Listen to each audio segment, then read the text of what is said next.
دن ایک تاجر بہلول دانا کے پاس آیا اور پوچھا کہ حضور میں کیا خریدوں؟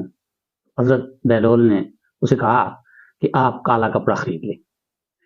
تو یہ سن کر تاجر شکریہ ادا کرتے ہوئے چلا گیا اور اس نے جا کے شہر میں جتنی بھی دکانیں تھیں اس سے سارا کالا کپڑا خرید کے اپنے گودام میں رکھ لیا۔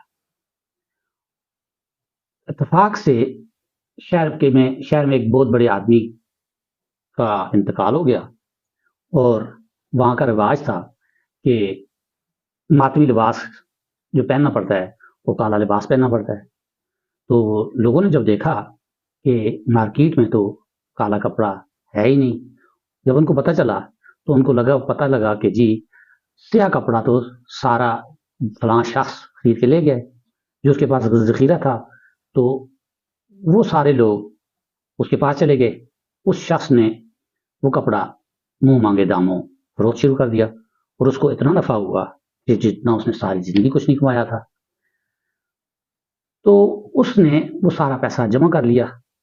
کچھ عرصے بعد وہ گھوڑے پر سوار ہو کے تو گزر رہا تھا کہ جناب بہلول بھی وہیں کہیں تشریف رکھے ہوئے تھے۔ اس شخص نے گھوڑے پر بیٹھے ہی بڑی بے ادبی سے حضرت بہلول کو کہا، اوے دیوانے اب میں کیا خریدوں؟ تو حضرت بہلول نے کہا کہ آپ تربوز خرید لیں۔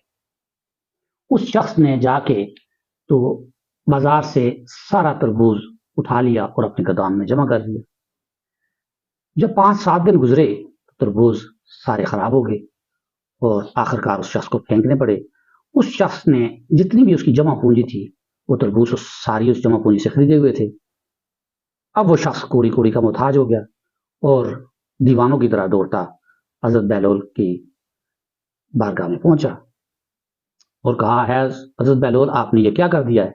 تو حضرت بہلول نے کہا کہ تم نے مجھ سے بڑے باادب طریقے سے پوچھا تھا کہ میں کیا خریدوں، تو میں نے آپ کو بتایا تھا کہ کپڑا خریدو، آپ کو نفع ہوا۔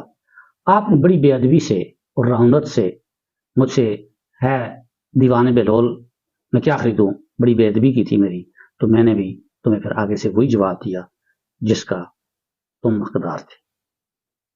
تو نتیجہ یہ ہوا کہ با ادب با نصیب، بے ادب بے نصیب۔